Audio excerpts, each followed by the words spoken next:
তাহলে আমরা যদি জান্নাতি হতে চাই তাহলে রাসূলের এবং রাসূলের সাহাবীদের সঠিকভাবে অনুসরণ করার দরকার আছে না নাই? আর একটু জোরে বলতে হবে, আছে না নাই? আল্লাহ আমাদের তৌফিক দান করেন, সকলে বলি আল্লাহুম্মা আমিন। আরো জোরে বলতে হবে আল্লাহুম্মা আমিন। সম্মানিত উপস্থিতি, এই জন্য আসুন, এই পৃথিবীর জমিনে আজ হোক কাল হোক, যেহেতু জমিনটা কার বলেন তো দেখি? আল্লাহ। আমি বলছি না যে কারা ক্ষমতায় আসবে এটা আমি জানি না, এটা জানে কে বলেন তো দেখি? আমার দাবি একটাই, যারাই ক্ষমতায় আসুক তারা ইসলাম কোরআন দিয়ে রাষ্ট্র চালাক, এটাই আমাদের চাওয়া। কি বলেন, কথা ঠিক না ঠিক? কারণ কোরআন দিয়ে রাষ্ট্র চালাইলে এদেশের ভিক্ষুক এরকম রান্নাঘর থেকে নিয়ে শুরু করে সকল পর্যায়ে নিরাপত্তা আসতে পারে কি পারে না? আল্লাহর নবী সাহাবী নবীজি খাবার চত্বরে আরাম করতেছেন, এমন সময় হযরতে খাব্বাব রাদিয়াল্লাহু তাআলা আনহু এবার রাসূলের কাছে এসে বলতেছেন, ইয়া রাসূলুল্লাহ, আমরা আর কত মার খাবো? মার খাইতে খাইতে তো শেষ হয়ে গেলাম। নবী গো, এবার আল্লাহর নবী উঠে বসলেন। উঠে বসার পরে বলতেছেন, খাব্বাব, তোমরা বরং তাড়াহুড়ো করতেছো, তবে শুনে নাও, একটু অপেক্ষা করো। আমাদের পূর্বে, আমার পূর্বে যেই সকল নবী রাসূলরা আর ওই নবী রাসূলের হাত ধরে যারা কালিমা পড়ে ইসলামের সুশীতল ছায়ার নিচে আশ্রয় নিয়েছিল, আর যারা বেঈমান ছিল ওই ইমানদার ব্যক্তিদেরকে ধরে নিয়ে আসতো, তাদেরকে কোমর পর্যন্ত গেড়ে ফেলে তাদের মাথার উপরে করাত রেখে মাঝখান দিয়ে ফেলে চৌচির করেছেন। এরপরেও আল্লাহ দিন থেকে তাদের সরাইতে পারে না। এই জোরে বলুন সুবহানাল্লাহ। আল্লাহর নবী ডাকতে বলেন, খাব্বাব, একটু অপেক্ষা করো। ইয়ামের রাজধানী সানা থেকে নিয়ে শুরু করে হাজার মাউত পর্যন্ত এমন এক সমাজ প্রতিষ্ঠিত হবে, সওদাগররা তাদের টাকা নিয়ে চলবে, নারীরা তাদের যৌবন নিয়ে চলবে, মানুষেরা তাদের ঘরের দরজা খুলে ঘুমাবে। লা ইয়াখাফু ইল্লাল্লাহ, একমাত্র মানুষের অন্তরে ভয় থাকবে কার বলেন তো দেখি? আল্লাহর। আরো জোরে বলেন কার? আল্লাহর ভয় ছাড়া দ্বিতীয় আর কোন ভয় মানুষের অন্তরের মধ্যে থাকবে না। জোরে বলুন সুবহানাল্লাহ। আমি আপনাদের কাছে জানতে চাই, আল্লাহর হাবিব এই পৃথিবীর জমিনে এ সুন্দর সোনালী সমাজের উপহার দিয়েছিলেন কি দেন নাই বলুন তো দেখি? কথা বলেন। আর রাসূল বলেছেন, খায়রুল কুরুনি, সর্বশ্রেষ্ঠ যুগ হলো আমার যুগ। জোরে কোন আল্লাহু আকবার। রাসূল বলেছেন, আমার পূর্বে এমন যুগ কখনো ছিল না এবং আমার পরেও কখনো এমন যুগ হবে না। তবে হ্যাঁ, ইসলামী রাষ্ট্র যদি কায়েম হয়, তা আপনি বলেন সৌদি আরবে কি পূর্ণ ইসলামী শাসন আছে? না, পূর্ণ ইসলামী শাসন নাই। শুধু কিছু শাসন ব্যবস্থা কায়েম থাকার কারণে সৌদিতে শান্তি আছে না নাই? কথা বলেন, শান্তি আছে।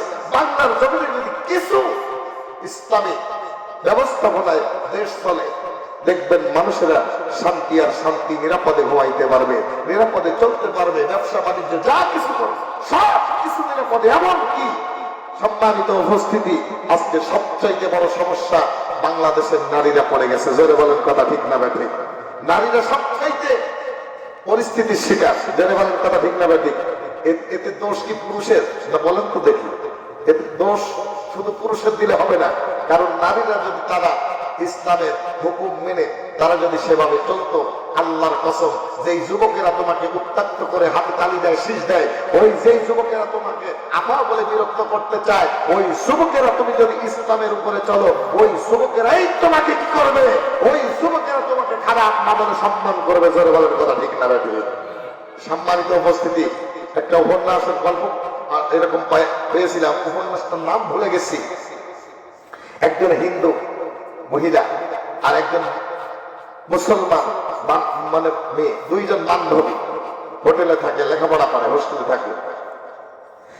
হিন্দু মেয়েটি হঠাৎ করে কি করতেছে জানি না, সে এখন ইসলাম কবুল করেছে কিনা আমি এটা জানি না, তবে শোনেন, ওই মেয়েটা হঠাৎ করে রাস্তা দিয়ে রওনা করেছেন, কিছু যুবকেরা তাকে পথ আটকিয়েছেন।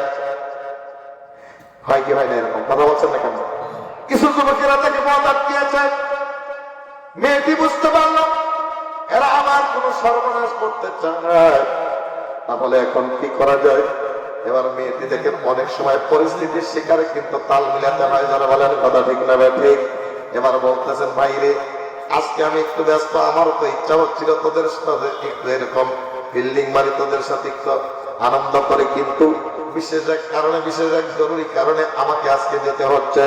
তোরা আজকে আমার পথটা আটকাস না, আগামীকালকে তোদের সাথে আমি একটু সময় দিব। যখন এই কথা বলল, যুবকেরা বলল ঠিক আছে ছেড়ে দেওয়া, চলে যা, কালকে যেহেতু ওয়াদা দিচ্ছে। ঠিক মতোই আজকে উনি বাসায় চলে গেলেন। যাওয়ার পরে আর কথা বলতেছেন না। এমন সময় মুসলমান মেয়েটি ডাক দিয়ে বলতেছেন তোর মনের অবস্থায় কি, কারণ কি? উনি আর কোনো কথা বলছেন না। এক পর্যায়ে যখন জিজ্ঞাসা করলেন, বলতেছেন সমস্ত ঘটনা ভেঙে বললেন যে আমি রাস্তায় এইভাবে তাদের সাথে আটকা পড়েছিলাম। আমি এক পর্যায়ে তাদের সঙ্গে কথা নিয়ে আসছি, আগামীকালকে তাদের সাথে আমাকে সময় দিতে হবে, হয়তোবা আমার ইজ্জত হানিও হতে পারে, তাহলে আমি এখন কি করবো? মুসলমান মেয়েটি ডাক দিয়ে বলে আমি তোর জন্য ছোট্ট একটা পরামর্শ দিতে পারি, হয়তো কাজে লাগলেও লাগতে পারে। বলে কি কি সে পরামর্শ? বলে তোর কি কোনো বোরকা আছে? বলে না, আমার কোনো বোরকা নাই। বলে তাহলে আমি তোকে একটা বোরকা দিচ্ছি, এই বোরকাটা পরে তুই আগামীকালকে ওই দিক দিয়ে চলে যাবি। মেয়েটি এবার কি করলেন?